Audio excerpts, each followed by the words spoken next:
I think if I hear you call me Becky one more time, six-pack, I'm gonna pop your tops. All six of them. Who are you?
Hey, this is Matt once again. Welcome back to another video. This is another paid request, this time from Joseph.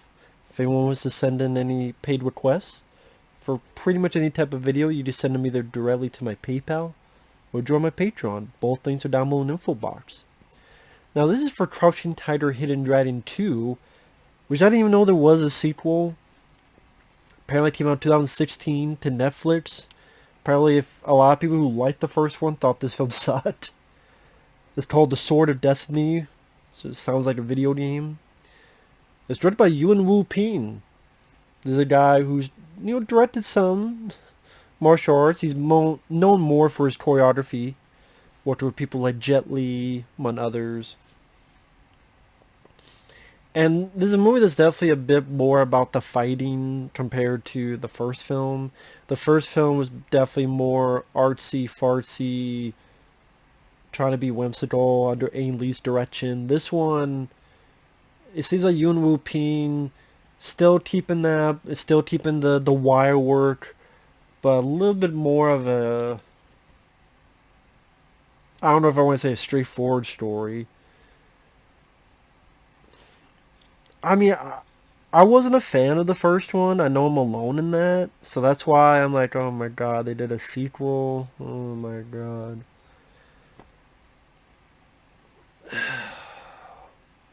The story, it takes place 18 years after the first movie.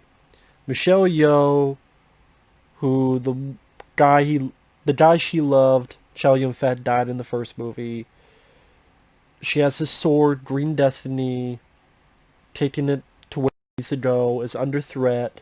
The bad guy, played by Jason Scott Lee, from Dragon the Bruce Lee story, he wants it. So this thief tries to go in at night to steal it. That thief gets stopped. Most of the film he's then put in this cage. You also have this younger girl that wants to be taught under Michelle Yeoh, and so Michelle Yeoh's teaching her some stuff. Also some reinforcements arrive to help Michelle Yeoh protect this sword. And one of them is Donnie Yen, who was a former fiance of Michelle Yeoh's character. And he talks about how I had a chance. I let people think I was dead because I knew you were not in love with me. We were supposed to get married. I knew you were in love with Chow Yun-fat's character. So I faked being dead so that you could be happy. Not a lot is done between Michelle Yeoh and Donnie Yen, in my opinion, with the romance type of stuff. At least not as much as you would think there would be. I mean, I don't even know if I would say I hated this film. It was just more, it's more low budget. You tell by the way the film looks, the filters, at times some CGI.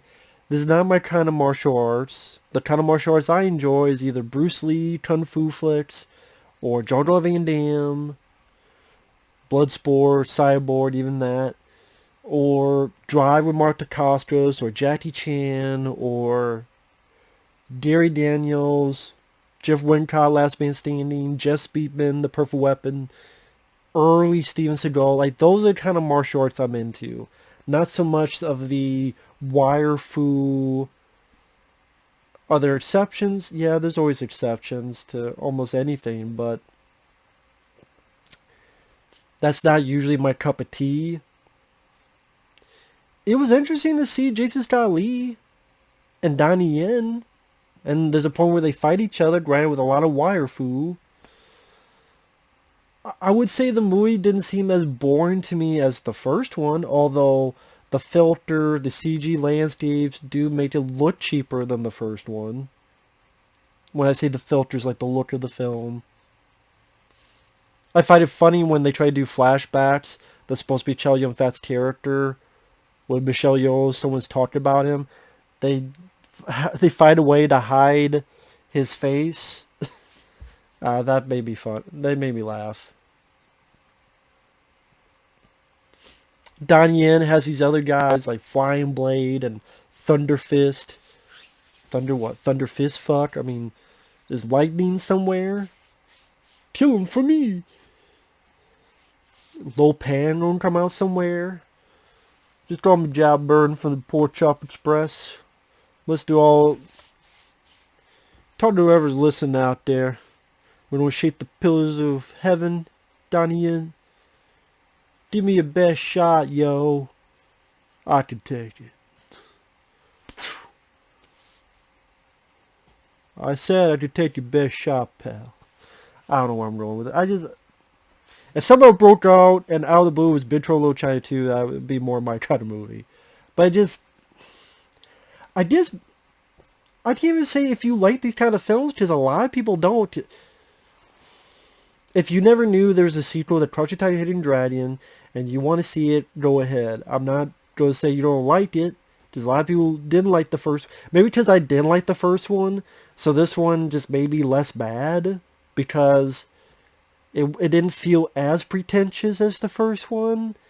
It didn't feel as long as the first one. It didn't feel as slow as the first one. But again, it's still that wire work, people flying around. I was never one of those guys that got too impressed with that kind of stuff. Again, unless it's something in like Big Trouble in Little China where it's used the way I'm prefer it to be used. And like I said, compared to the first one, this one does seem a bit more of an action film. I mean, the finale is a big action sequence where Donnie Yen is fighting these people on the ice. Donnie gets hurt. He gets his wounds helped. The thief escapes with the sword, but you realize he escaped with the sword because he wants to kill Jason Scott Lee for something Scott Lee did to his mom. While that's happening, Donnie Yen and Michelle Yeoh and the Michelle Yeoh's protege and whatever's left of Donnie Yen's brigade, they go in and fight. Some die, some don't. Donnie Yen and Jason Scott Lee fight. Michelle Yeoh is fighting this blind lady who's like a witch and makes multiple versions of herself. So like I said, it's not quite the feel of the first movie, which for me is a benefit, but I'm sure for most people who like the first one, it would not be. So that's what I mean.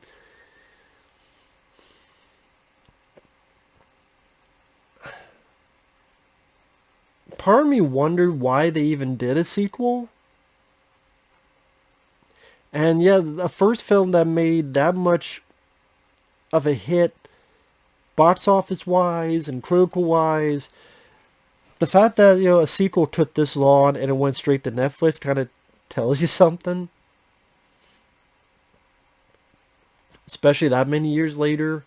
Which I find funny. It came out in 2016. I thought the first one was in 2000. But they said, I think it was like 18 years later. Wait, wouldn't it be 16 years later? Well, I guess they're not... Whatever. So,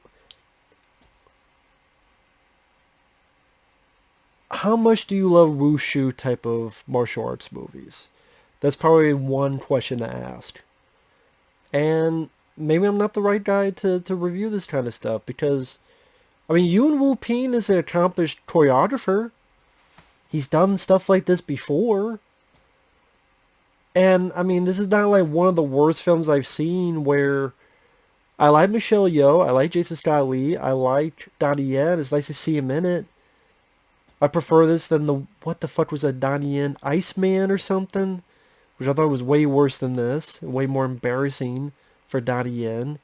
Or, what the fuck was it? Special ID? Or was that Jet Li? I can't fucking remember. That might have been Jet Li. Anyway. I thought like, whatever that film was, it was worse than this. I get it.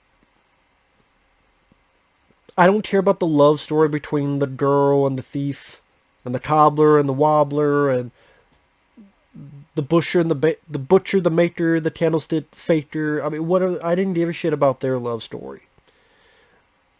If the movie just centered maybe on Michelle Yeoh and Donnie Yen, and showed them really truly reconnecting, where you love Xiao Yun Fat, I wanted to be out of the way, them bonding, maybe them fighting each other, even like a playful fighting, and it was just centered on them.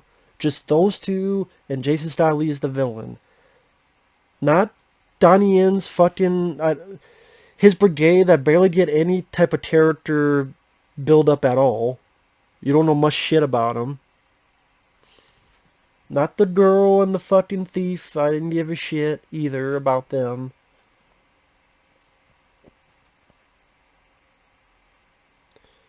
I think if you...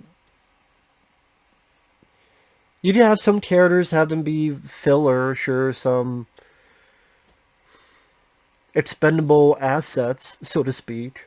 Okay, I can understand that with Donnie Yen's buddies. I can understand that. But the girl, and it's like, well, we need younger folks for a younger audience, whatever the fuck. Snow Vase, and then catches the thief's eyes, who's in the nearby cell.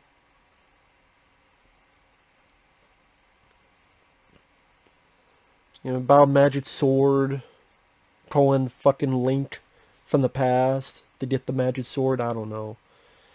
Like I said, this is really the type of movie I'd gravitate towards anyway. So take this for whatever the fuck you want. But Joseph wanted to hear my thoughts on it, so here you go. So I guess the fact that I'm not raging on it, I guess that says something about it. So, with that said, thanks for watching. We'll see you guys later. Bye-bye.